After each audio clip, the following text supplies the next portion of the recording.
Good morning, everyone. Welcome to Thai Union Analyst Meeting for the third quarter of 2024. My name is Nonwan Kidwat Paisan, and I will be your MC today. Before we start, I'm excited to share you our souvenir from our own brand Select, which is a fun collaboration with Sesame Street that brings beloved character to our Select tuna products.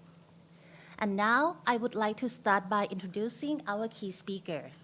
First, Khun Thiraphong Chansiri, our President and CEO. And followed by Mr. Ludovic Garnier, our Group CFO.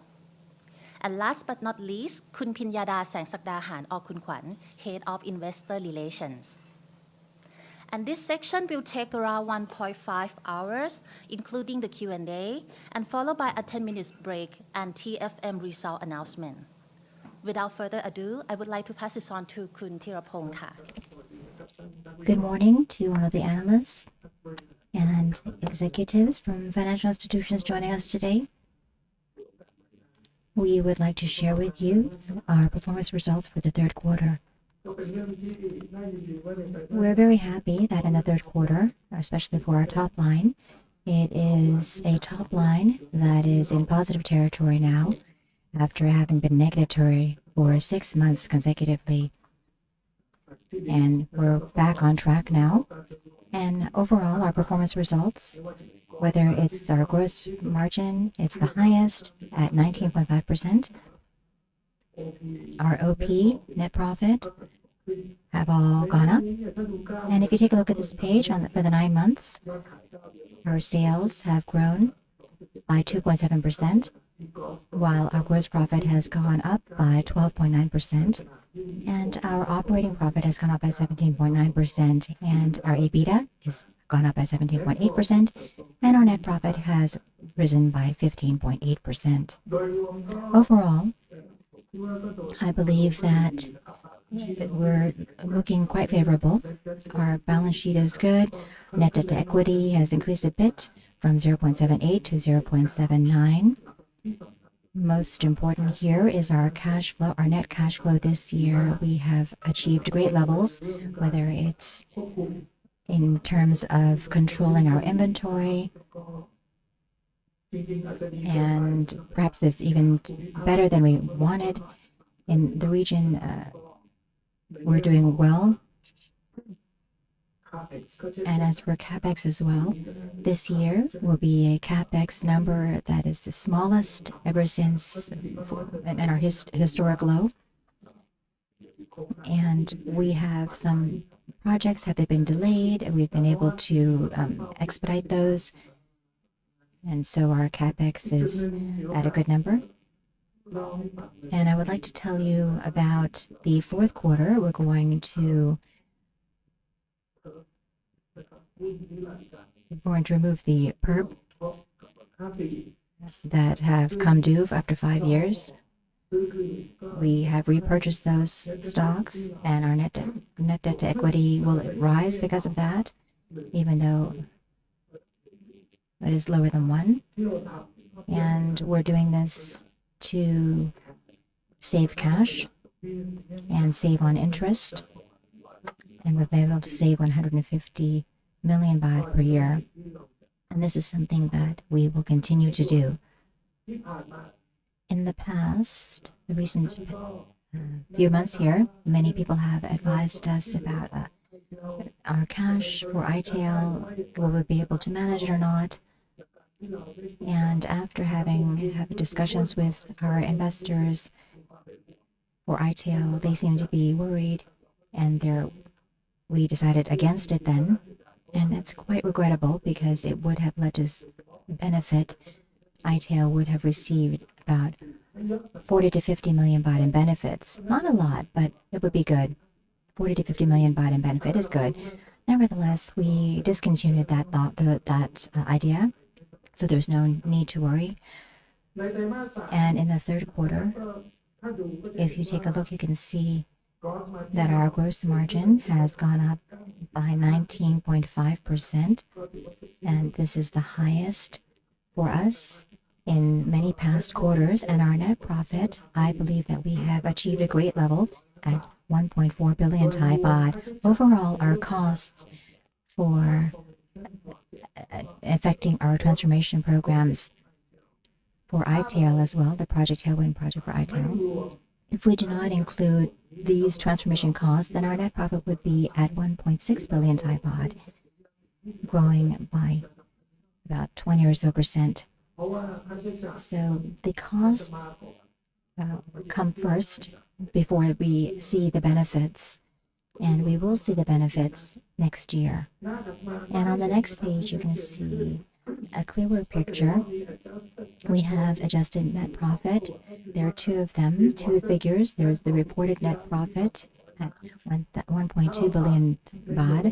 If we exclude Red Lobster, then you can see the numbers are better. It's at 1.3 billion Thai baht. And our reported net profit is 1.4 billion Thai baht. And our transformation costs are at 234 million baht.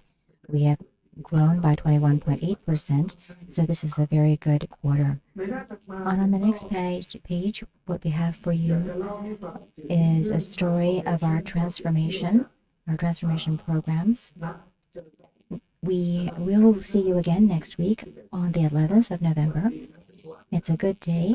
That's a single day in China, 11/11. We would like to invite everyone to come join us for our sharing about our 2030 strategy and our ambitions, and also about our sonar project. And you can see on the left-hand side, this is the sonar project. We have a purpose. Our purpose is for healthy living, healthy oceans, and our vision. We have adjusted our vision from trusted leader to the world's leading marine health and nutrition company. Now, there are three key pillars. One is to revitalize the core.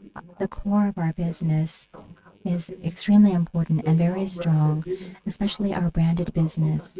We want to strengthen our branded business even further. And our second pillar is drive the next wave of growth. And this is a focus on our growth engine, whether it's pet or feed. And the third pillar is exploring new frontiers. And this is about new areas that we would like to explore more. And for Project Sonar, we have three programs.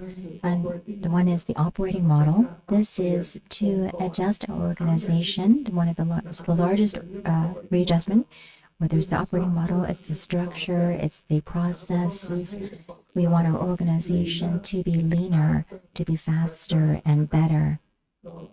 And this is something that we will pursue. We also have our supply chain excellence segment, and this is about procurement and manufacturing.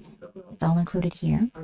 And lastly is our digital transition. We want to be an organization that is data-driven and analytical more than before. And so this is what we're doing. And Project Tailwind is all about accelerating our growth potential for ITAL, whether it's in terms of commercial excellence, how can we have more efficient sales, how can we enter better markets, how can we take better care of our customers, and at the same time we have operation resilience as well as procurement. And these are things that we will share with you, as well as our 2030 strategy next week, next Monday. And on the next page, what you will see here is the opening of our innovation hub in the Netherlands, in the Food Valley, in the area of the Wageningen University there.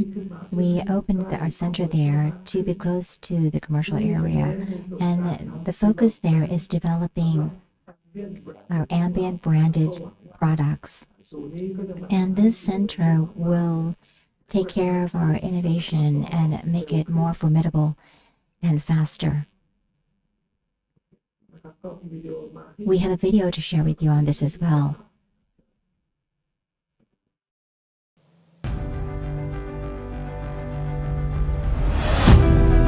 Our new innovation hub mark a critical step in our innovation journey.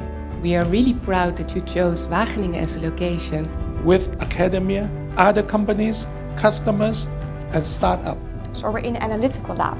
It means we can analyze our products for compounds in there, for quality. This hub will allow us to create a culture of innovation. We want the things that we do in this lab to be scalable for the future.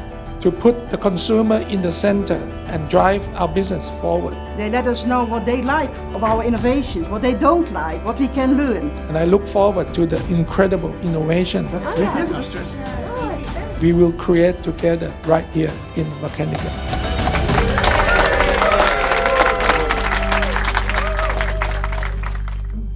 So the first innovation that we have launched is the Eco Twist. That is it's been patented as well. It's been launched in the UK, and we are monitoring the results, and we hope that we will be able to expand to other countries as well.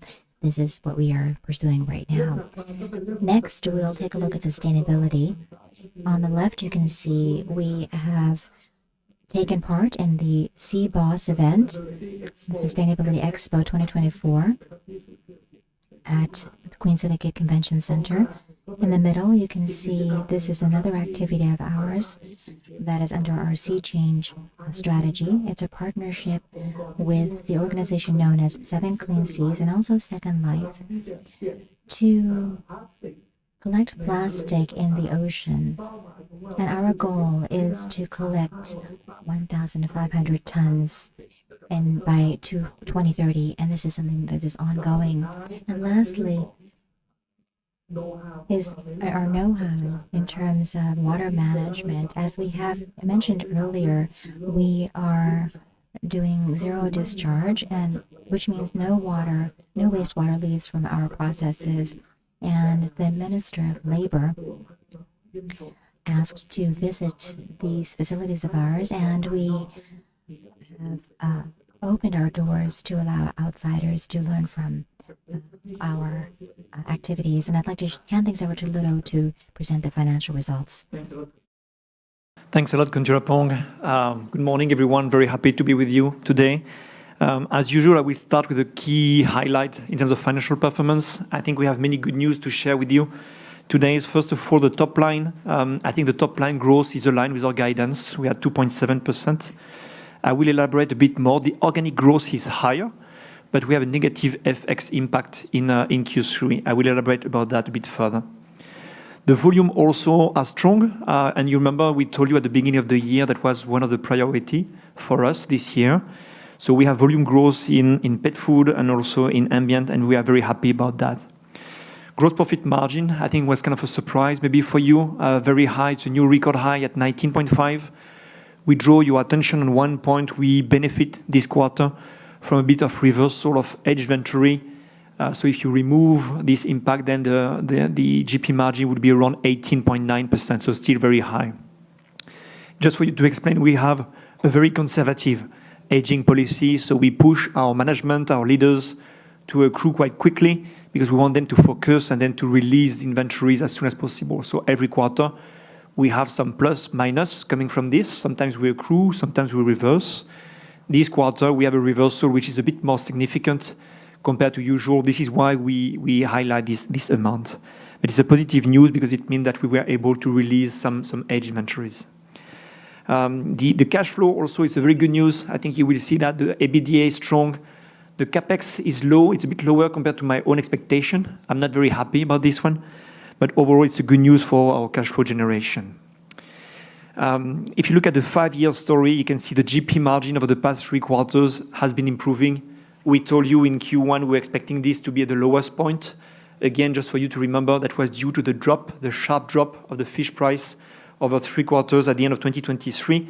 Now we are constantly regaining, and we are in these territories of 18, 19 plus % that we are really looking for. So it's a good news. The net profit margin also, we are back to a territories of 4%. This is where we want to be. Definitely, we don't want to be lower than this, and we want to be even higher than this number. Next time, we just have a quick focus on the details of our reported sales. Okay, so here we explain we detail the reported sales growth by quarter. You can see you have two colors. The dark blue, this is the organic sales growth, and the light blue, this is the FX impact. And we give the breakdown over the past few quarters. And you can see here in Q3 24, we have a strong organic sales growth by 3.1%, and then which is partially offset with a negative FX impact. And you can see if you compare with the last 6 quarters, it's a complete change. Over the past six quarters, the organic sales was declining, but then we were benefiting from a positive FX, and we have been very transparent about that in our communication. So it's a shift. You have seen that the Thai baht has been strengthening over the past few months. Of course, you have seen yesterday with the election of Trump, the USD gain momentum again. So let's see what is going to happen in the next months to come. But overall, very happy to see the organic sales growing. Okay, this is what we are looking for. We told you that in 23, a significant portion of the drop was explained by the frozen right sizing. So it's good to see the organic sales back on track and back to growth. On the fish price, I think in Q3 there was no surprise on the tuna. I think it was aligned with our guidance. We have a Q3 average around 1,410. In October, it was 500. We do expect in Q4 to be in the same range, 1,400 to 1,450. So we don't expect huge change for the skipjack. The shrimps on the right, you can see here 141 on average for Q3, but it's rising in October. So it's one topic for us to watch out. The shrimp development is not a surprise. Quite often we have this kind of mechanism. The swan price went down. You can see 78 NOK. Again, very similar compared to the fact pattern we have seen over the past 3 years. So again, no surprise on the raw material price in general. On the FX, as I mentioned, you can see here the Thai baht strengthening versus all currencies. So here versus dollars. On the top left, on the top right, you can see versus euro. So we are not anymore in these territories of 35, 36. In Q3, the average was 34.8 and even declining further. In October, you can see yesterday it was regaining a bit, now exceeding 34. So let's see where do we go for the rest of the year. Quick focus also on Red Lobster. We told you, if you remember, in last May, they went for Chapter 11. The good news in Q3 is they went out of Chapter 11. So they exited in Chapter 11 on September the 16th. On the same day, we did exit of our role of shareholder. Okay, so we don't hold anymore 49% in Red Lobster that we are holding before. You have a new group of shareholders. And of course, now they are back to a normal situation. They don't benefit anymore from the bankruptcy protection. It's a very good news. We told you already that they closed something like 120 restaurants. So in terms of scope, it's a bit lower compared to what they had in the past, but it's excellent news that they were able to exit from Chapter 11. You can see in the middle, so here our role, we get back to the role of a normal supplier.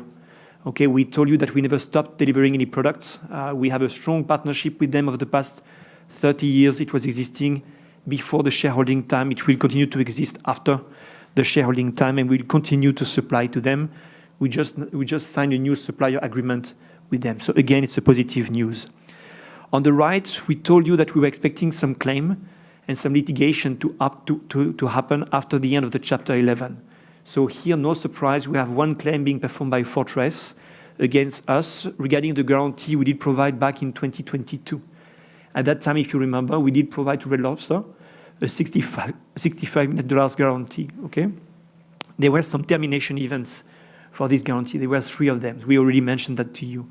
There was a minimum EBITDA to be delivered, and then there was a CEO and a CFO to be appointed, US-based and with an experience in the restaurant industry. For us, these 3 events happened. Okay. However, we told you already that we never get the formal paper from Fortress that they agree and that the guarantee was terminated. Okay. So now it seems to be that they believe the guarantee is still in place. Our conviction is very clear. For us, the termination events happen, and then there is no more guarantee to be called for. Okay. So it seems to be we'll go to a litigation. Let's see over the next quarters. I don't expect any short-term development. To be frank on that, it could be 1 to 2 years process overall on this one. That was expected, so it's not a surprise. It will mean some legal costs, but we want to defend very strongly our position. Okay, so you can trust us to be very strong on this position. Again, that was expected, so it's not a surprise, and we told you about that. Quick one on the freight cost. You can see the freight cost on the left. You can see the graph. The freight cost keeps increasing. In Q3 now we are around 8,000. It was 6,000 in Q2. Still a watch out for us. We are still facing the same issues. The Red Sea issue are still there. The tariff increase with China are still there. There was a big risk with the strike in the US. Finally, they found a temporary agreement. That's good news. I guess we had a small impact at the end of September. To be frank, we have a bit of delay of some of our deliveries on this one, but overall it was a good news. They found an agreement, even if it is a temporary agreement. But you can see the lead time on the bottom left is almost aligned with Q2 at 45 days. So we didn't see any significant increase or decrease or the lead time. So still a watch out. Definitely we see the cost increasing in our numbers, but we are still far away from the $13,000 we have seen during the peak of COVID. So quick focus on our ratio. The ratio are improving. The return on equity, the ROCE, both of them are improving. Please have a look in the middle. We told you the inventories, we were expecting some drop to happen, and this is happening. I'm very happy about this one. The inventories are dropping to 44 billion baht. The inventory days also are dropping. So of course, there is a positive impact in our net working capital. That was one of our targets for this year, and we achieved this one. Look at on the right, the net debt to EBITDA now, we're in a very strong position, just at 3.59. We told you we wanted to be in the range of 3.5 to 4 at the end of the year 24, so we are already there. Okay, so it's a good development. The net debt to equity also, we are very comfortable with this kind of range at 0.79. Just as a reminder, we say anything between 1 to 1.1 for us, we are comfortable with this situation. So our financial situation is extremely strong, and we are very happy about that. So our usual bridge on the net debt, our net debt is decreasing over 9 months. At the beginning of the year, it was 51.5. Now it is 49.78 billion baht. So it has been dropping. The free cash flow is strong at 8 billion baht. And again, the EBITDA is strong. We have a positive impact from the net working capital drop by 3 billion baht. I already mentioned this one.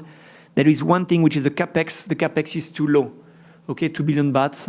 We don't have very large. We told you for this year, the initial guidance was 4 to 4.5. We have a bit of delay in some countries of some large CapEx. So I would expect it will be a bit delayed to 2025. It's not a concern, but I would have expected the CapEx to be a bit higher. It's good for the free cash flow, but of course it may delay some of our projects. And then on the right, you can see the investments, the payment we've been doing on the taxes, the interest, the dividend, as usual. And then on the right, the treasury shares, the 3 billion baht. We did that already in H1, so there is no change. And the proceeds from the LDH sales. The cost of debt is now just below the 4%. Again, it has been increasing a bit. That was expected. And this is fully aligned with our guidance. So next one, just a quick focus also regarding the maturity, our debt maturity. Khun Thiraphong mentioned this one, so we decided to call our PERP. Here, the idea for us is to save our cash.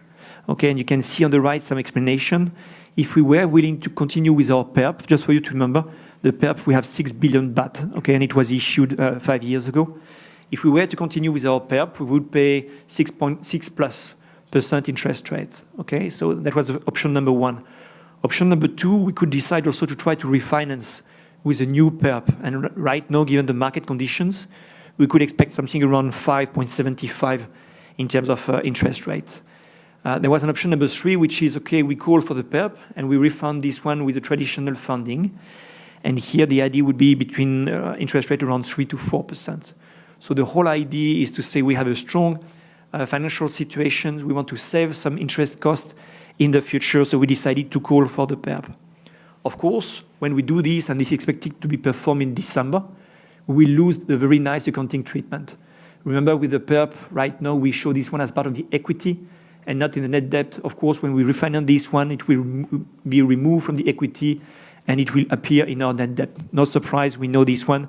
So right now, our net debt to equity, which is just below 0.8, very likely will move around 1, just below 1 or just above the 1. Okay? Again, still a very strong financial situation. And you can see also in 25, we'll have 12 billion baht of funding to be refinanced. This is just normal refinancing. We decided to wait for next year to refinance all of this together. Okay, so the 2025 plus also the PERP will be refinanced. Of course, you have seen the interest rates are going down right now.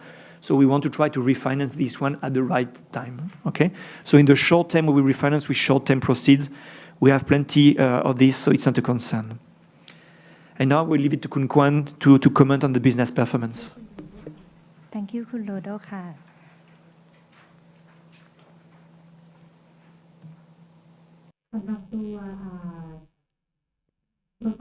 For our performance for the third quarter, let's begin with our mix.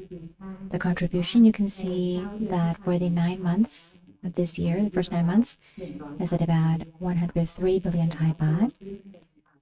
The category of our portfolio profile, you can see 70% is focused on our high margin business, which includes our ambient products, our pet care products, and our value-added products.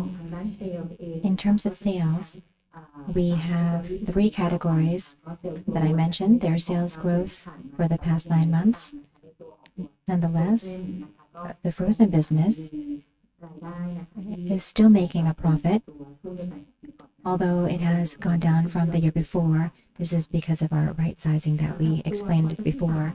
For the third quarter, in terms of our ambient products, the income, the revenue is at an all-time high. This is because of strong demand recovery. And in the third quarter, we have about 18 billion Thai baht, going up by 3.1% quarter-on-quarter, 13% year-on-year, and this is mostly because of the increasing sales volume that went up by about 24%. And the sales volume, we have more demand. We're seeing more demand, a return to higher demand from private labels, for private labels in the U.S. and in Canada, and for the branded segment, we are seeing a demand recovery from the U.S. And for the branded segment, we've seen improvement over the 9 months because of our marketing, and this is to boost our sales, and you can see a return to a good sales level. And quarter-on-quarter, sales went up a bit, 3.1% quarter-on-quarter, but in terms of sales volume, it went up almost 14% quarter-on-quarter, and this is because of demand in all of the regions except for in Europe. And the gross profit margin, the momentum for the quarter-on-quarter is also at a favorable level. Right now, the gross profit margin is at 20.1%, which is in a range that we are happy with, from 20 to 22% according to our guidance. In terms of the past 9 months, you can see that we are back to growth for our ambient business. And for sales contribution, there's a contribution that is the highest since we began doing this business. And for the business update, we have innovations from Petit Navire in France and also in the US, and also innovations from Chicken of the Sea in the US. For our frozen business, you can see that the revenue year-on-year has gone down by about 15% year-on-year. However, mostly this is from soft demand in the US. And the sales quarter-on-quarter have also gone down, and this is due to lower sales along with the private label. With regard to gross profit margin, the sales have gone down, but our gross profit margin is still at an acceptable level, a good level, at about 12%. Our performance, even though our US business has dropped a bit, the feed business from TFM has performed quite well and has expanded to Indonesia. In the past 9 months, I would like to highlight our margin improvement significantly. The margin is at about 11.5%, which is in a range, in our targeted range of 10 to 12%. In terms of our strategy for the frozen business, you can see that we have expanded to retailers And our target guidance for TFM this afternoon, later on today, we will announce our revised targets for TFM. In terms of our pet care business, we have revenue at about 4.3 billion Thai baht, increasing 15.4% year on year. This is thanks to high contribution from the premium products that ITC has put in place a strategy for. And in the past 9 months, the premium product sales were at about 54% compared to 2023 at 43%. And the sales volume, we've seen demand increase from the European countries, especially in Germany. And in the US, there has also been increasing demand for the pet care business. As for the sales volume in this quarter for pet care, mostly this is resulting from the recovery from a low base in the third quarter. If we take a look at last year, you can see that in the third quarter of last year, the situation for destocking had improved. And in the third quarter of last year, it was still the low base where customers were starting to restock once again. In terms of a quarter-on-quarter look, the revenue has gone down 2.3% in line with the volume that has gone down by 2% quarter-on-quarter. And this is due to the shipping container management. We had a bit of a mismatch. And as for gross profit margin, it's still in a strong level. For pet care, it's at 30.6% for this quarter. And this has increased continuously. It has increased more than 30% for a few quarters now. And this is thanks to our premium product increase in our product mix. For the past 9 months for pet care, the revenue is back on track. And it is increasing 20%, which is quite significant. And the gross profit margin has gone up from 19 to 29%. And in terms of the business update for pet care, we have a new warehouse. We expect it to be completed by the end of next year. And for ITC, it has a revised guidance that was announced yesterday. And in terms of the sales, it's at 15 to 70% growth. And it's been revised up for the gross profit margin as well from 24 to 26, increased to 26 to 28% now. And SG&A is at the same level at 8 to 9%. And lastly, in terms of a value-added business, you can see that for the third quarter, the revenue was at 2.7 billion Thai baht, increasing 1.3% year on year. But if we take a look at the volume went up 6.7% year on year. And the sales revenue in this category for value added, it's a combination of businesses that are value added in ambient and frozen, and also packaging and ingredients and our supplements as well. And the increasing revenue for this quarter is mostly driven by the packaging and value added items. And in terms of sales volume, in addition to the value added in packaging, there is also the byproducts that have increased. In terms of the demand, for value-added products, the demand has been driven in the US and in Canada, as well as in the Middle East. And as for the domestic market, you can see that the demand is returning for packaging as well. And at the same time, the sales have increased by about 5% quarter on quarter. And the volume has increased by 17% or so quarter on quarter. And this is mostly thanks to all of the categories except for value added and supplements.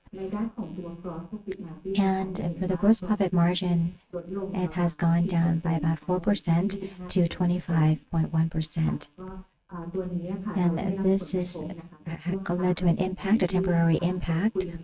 And our culinary plant, we will recognize depreciation. And lastly, for the value-added business in the past 9 months, the revenue is a high potential growth category for us. The increasing revenue has gone up 9% year on year, and the gross profit margin is still at about 27%, which is at a high level. And for our business updates for the value-added segment, we have launched products that are alternative protein-based.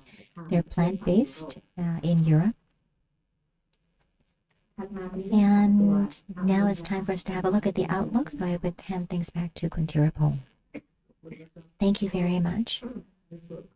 For our guidance for 2024, we are going to adjust our sales growth down from our previous adjustment of 4 to 5% down to 3 to 4%. The main reason, there's not much except for the appreciating baht in the third quarter. And we expect it to continue to strengthen, and this will affect our target. So the gross profit margin, we have done tremendously well, and we expect this is a good margin. Therefore, we would like to adjust it up to from 18 to 18.5 to 18.5 to 19%. And as for SG&A, due to our transformation costs in the third quarter onwards, therefore our SG&A is increasing, so we have readjusted this from 12 to 12.5% up to 12.5 to 13%. Actually, if we do not include the transformation costs, then our SG&A would be at about 12.5 to 12.6, and our effective interest rate is going to be maintained at 0 to 0.5% increase, and capex has been reduced from 4 to 4.5 billion down to 3.5 to 4 billion Thai baht. And as for our dividend policy, we will maintain the policy that we have in place already. So that's about it. And if you have any questions, then we welcome them. Thank you very much for our management for the presentation. We will now move on to the Q&A session, and we will prioritize the question from the floor first. And anyone, if you have question, please raise your hand and our team will get to you. And for those who join online, please send your question through the Q&A box.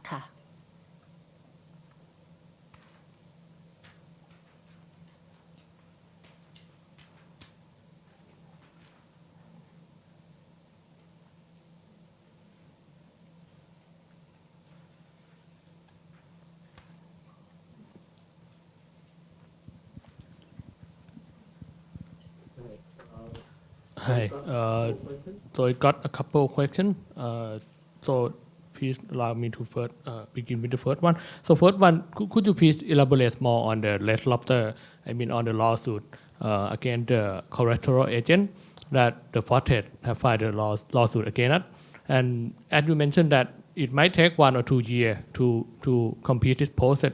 But I just want to get an idea that what is the worst case that it might happen? Do we need to pay all, $65 million US? So here there will be a litigation. Okay, litigation, you have different phases. The first one is what we call a discovery phases, where both us and Fortress, we have to provide a lot of information. At the end of this first phase, usually you discuss again with the other party, and then everyone is thinking, okay, do you want to go litigation or not? Okay, so that will be the first phase. That will take a few months, I think, on that part. So depending on the output, we may go to the court or not. Okay, the process usually we say 1 to 2 years. The worst case scenario would be at the end of the day we have to pay for this amount. But again, it will be depending on the judge. There are some very clear contractual termination events in the contract. The EBITDA was delivered. It was audited, certified. And the CEO and CFO, okay, they are US-based, and they have a very strong experience in the restaurant industry. So we don't know yet which one of the three, or if Fortress is challenging the 3 termination events. I think we need a bit of more time to understand which one they are challenging. The perception we have on our side is that they took over the business. They were the lenders before, now they are the key shareholder. And I think they took over the business for a price maybe which was a bit higher compared to the expectation. And they had to inject maybe a bit of more cash compared to what they were expecting at the beginning. So our understanding is they are just trying to get money from wherever they can. But again, we believe we have a very strong case. Okay, and the next one is that related to the lawsuit case. Should we expect any further lawsuit case that will be filed to us? I mean, from another party, as you have been mentioned before. And also, the next question is on the new U.S. president. Are there any potential impact that we foresee, I mean, in the looking forward, given on the tariff on Chinese, and any potential benefit from us, and any impact from the potential, I mean, federal tax rate cut in the U.S. that will benefit TU operation in U.S.? I'd like to respond to the presidential question. First of all, President Trump, it's not that he's never been president before, he has been president. So what he will do, what he has done in the past, from what I can see, if it's a reduction in income tax, that'll be a benefit for us. That'll be beneficial for us. That's quite clear. As for the fear that he'll have this tariff wall for imports, if you take a look in the past, they set import tariffs against China. So if it's against China, if the tariffs are against China, like in the past, Thailand overall, we benefit from that.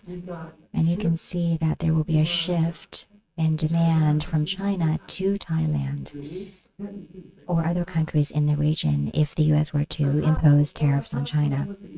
And import tariffs, if they have them against all countries, then it will not affect us as well because it's against all countries. So the base is all the same, unless they have products in their country.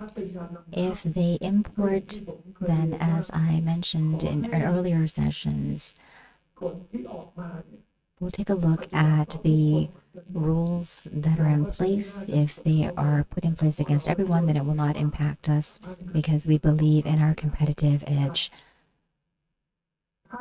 If the Thai baht weakens, like in the past 2 days, then we will also benefit.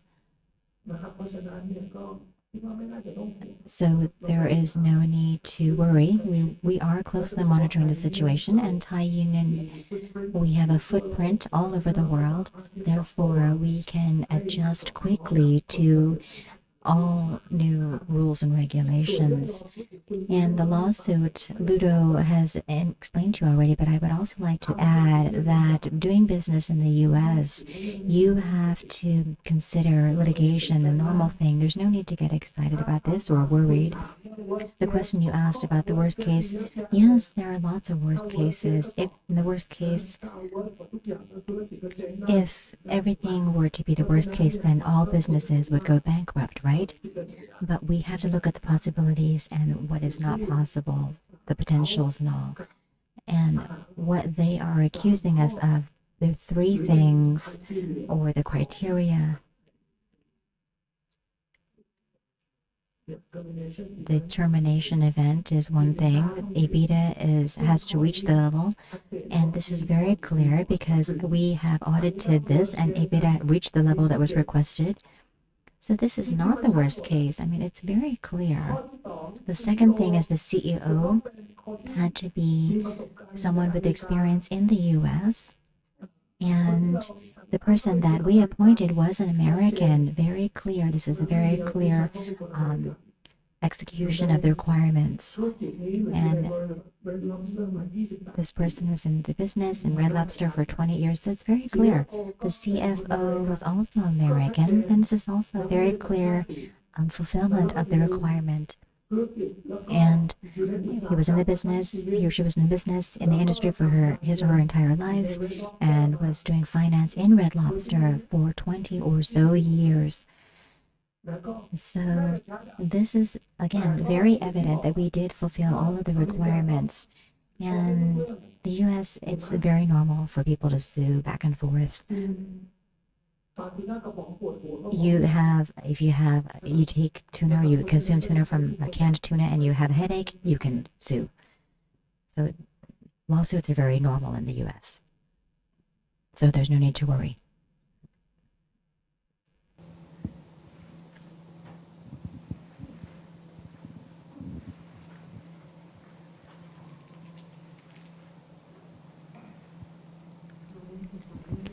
I'd like to ask about red lobster as well. May I ask on the red lobster further, on the issue that that the fortress file the details with you.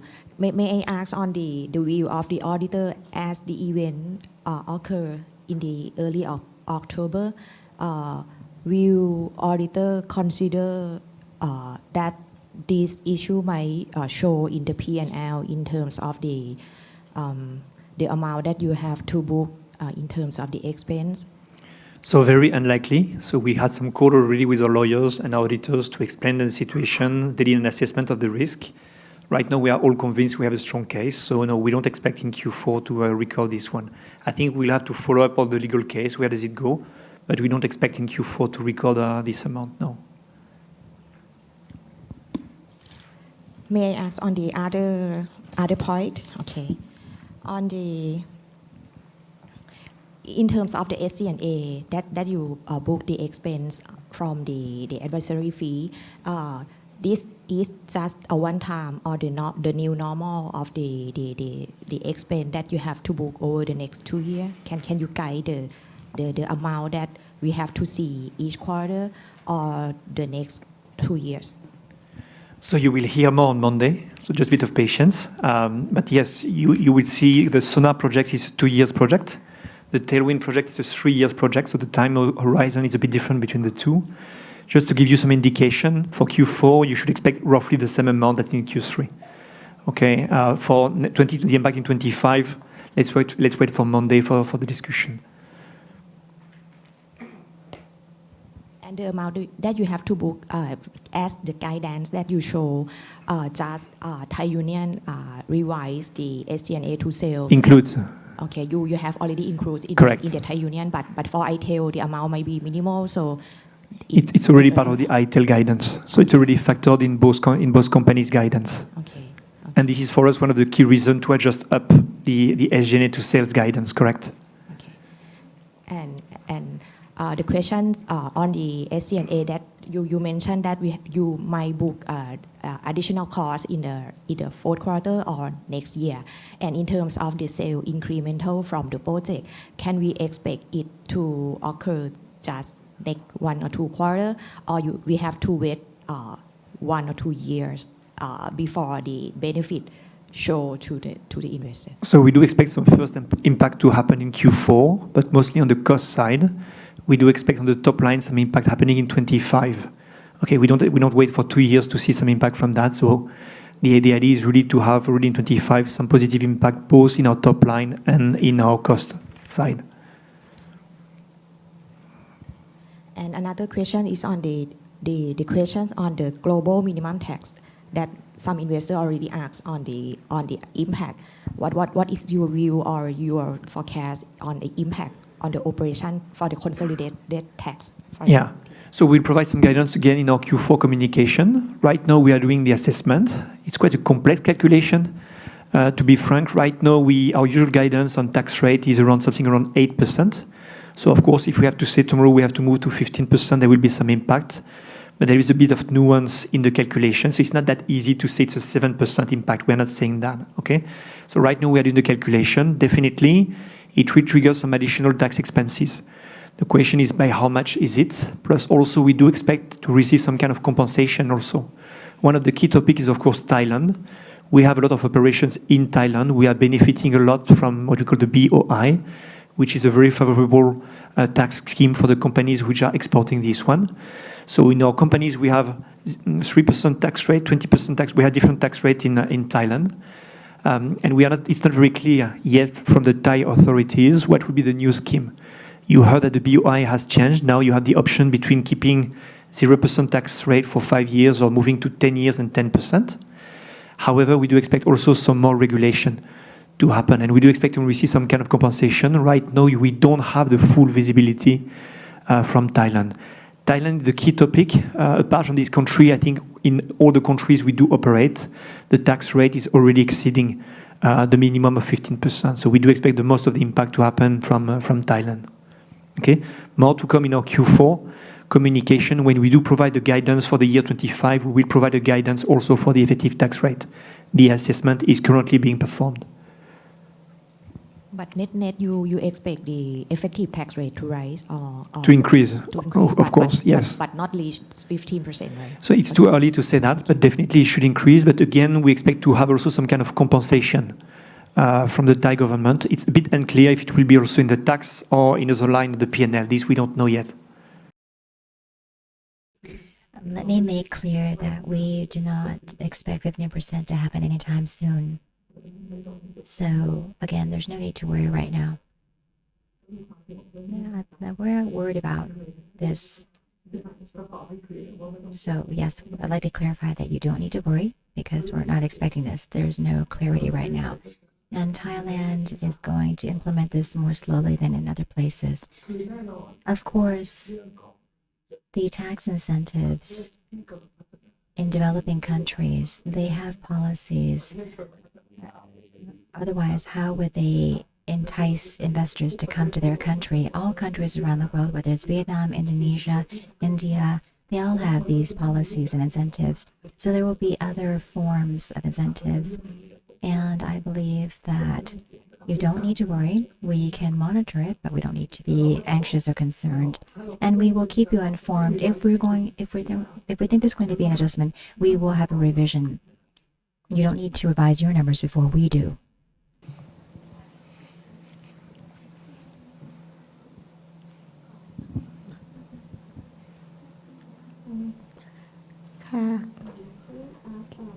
Can I ask the fourth quarter guidance, given the freight cost and any delay of the sales that you can be recognized in third quarter and maybe like spill over to fourth quarter, that could be the case for the business?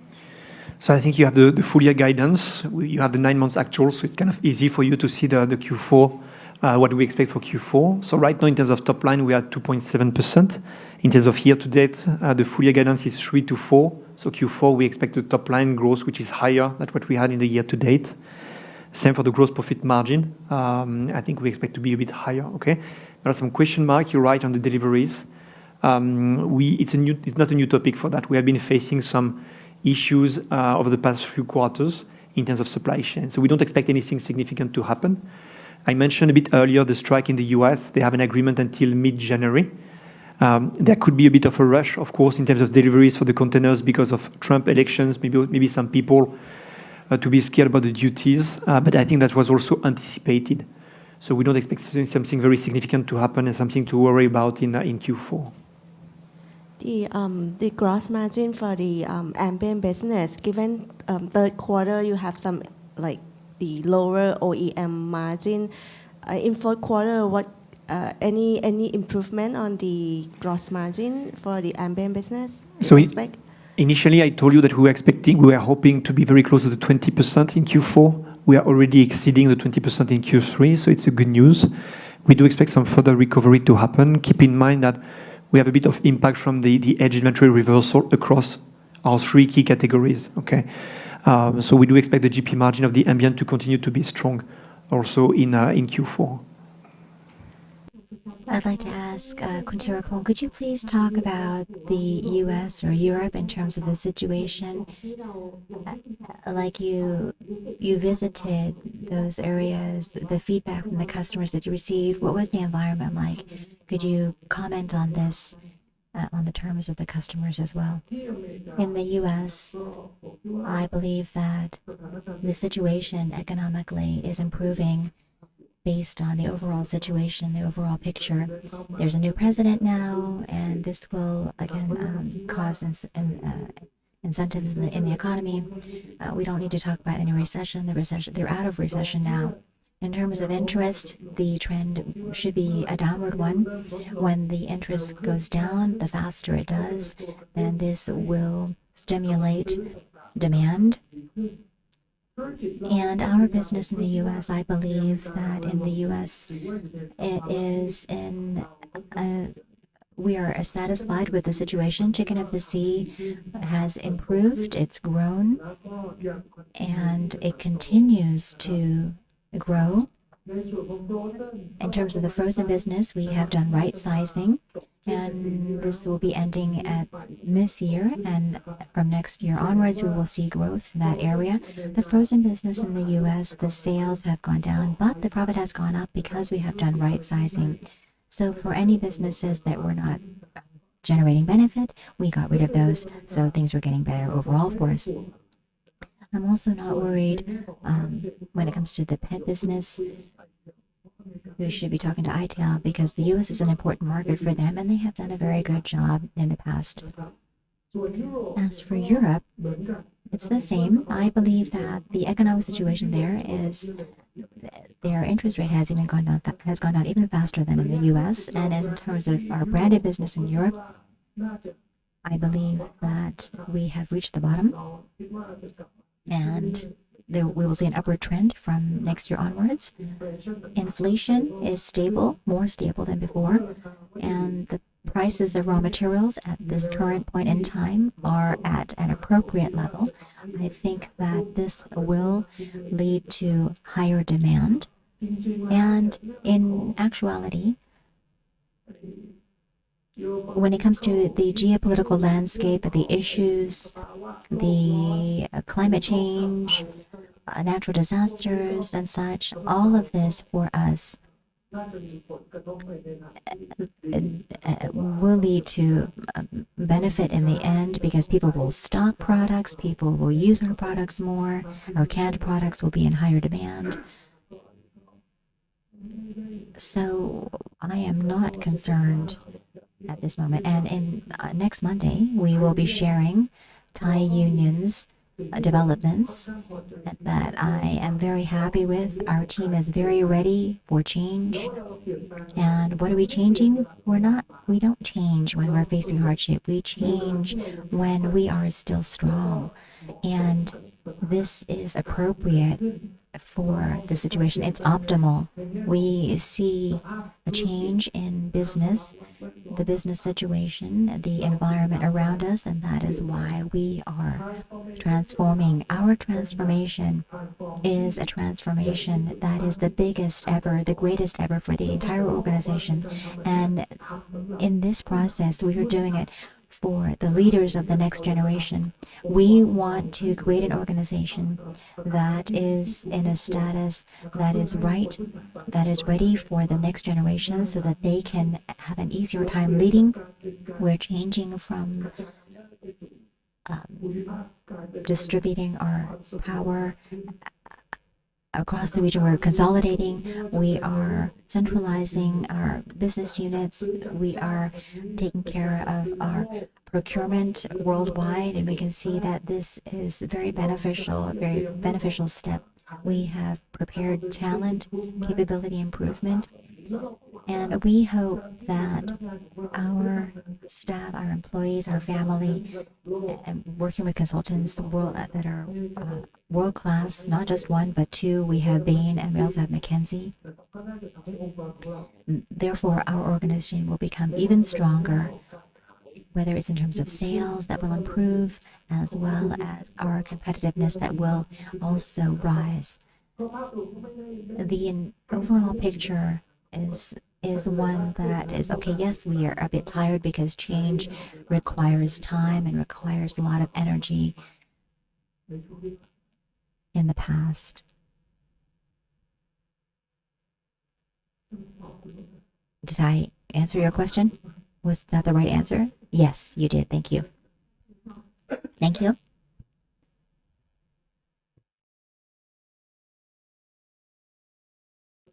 Are there any other concerns that you have? We're looking at the tuna prices, right? What is the direction of the tuna prices for next year? what do you think the range will be? I think it will be about this, what it is right now, and it'll be higher than this year, a little higher than this year.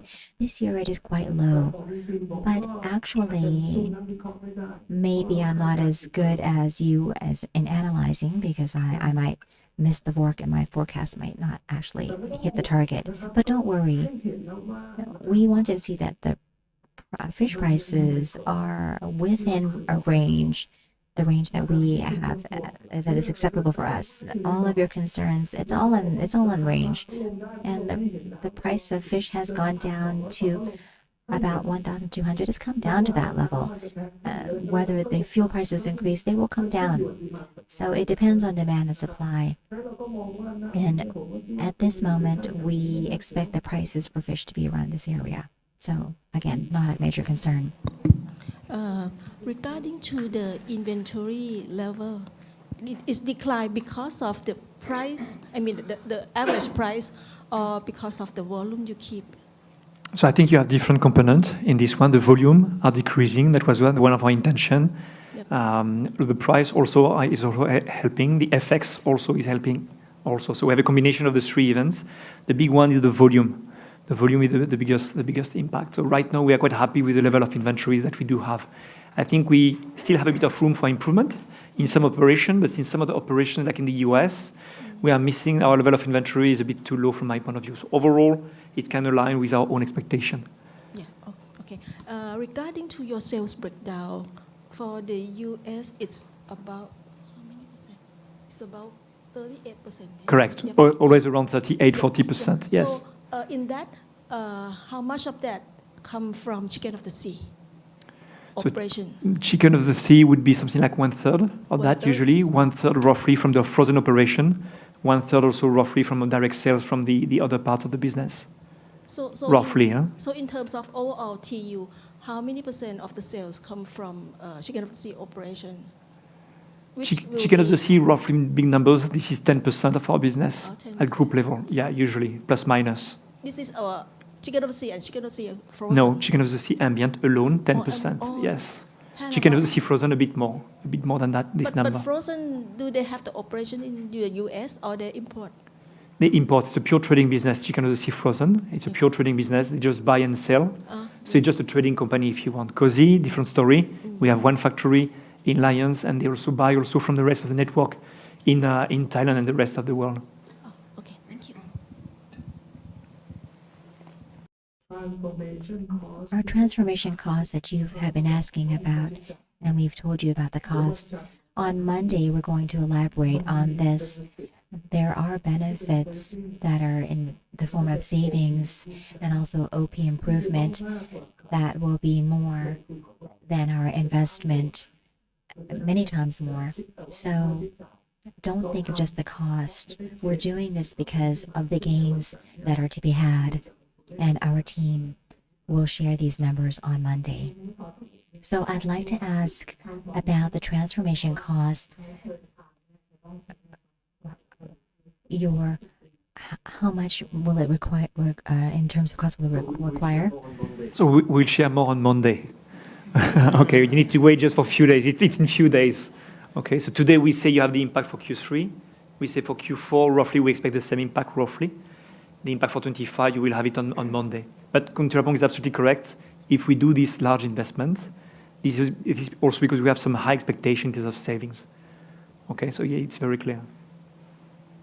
If you're not single, you can still attend our event on Monday.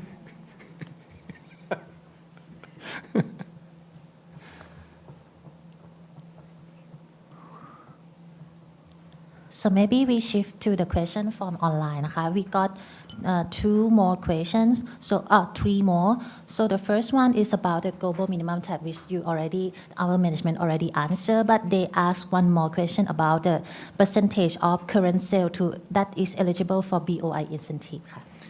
So I don't have in mind the specific number, but this is the majority of our business from Thailand. Okay, so from Thailand we do export 90%, roughly, and the vast majority is under BOI. And second question is about the U.S. president, which our management also answered. And the last one is about, do we have any gain from selling stake in Red Lobster? No, so you have seen our P&L. We don't have any gain or loss related to the transfer of the ownership. We told you in Q4 23 that because of the financial health of Red Lobster, very likely we will sell for nothing, and the new shareholder will have to inject some cash. And this is exactly what's happened in the Chapter 11 context. You could see the numbers. Numbers are public. Fortress have been reinvesting some cash in the business, but we sold the business for nothing. That was expected. This is what we did impair the whole value at the end of 2023. So here, no surprise, and that was aligned with our expectations. Thank you.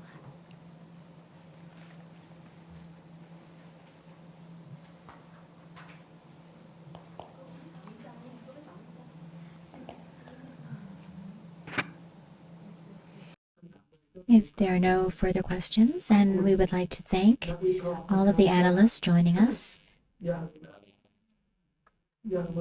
Thank you for loving us.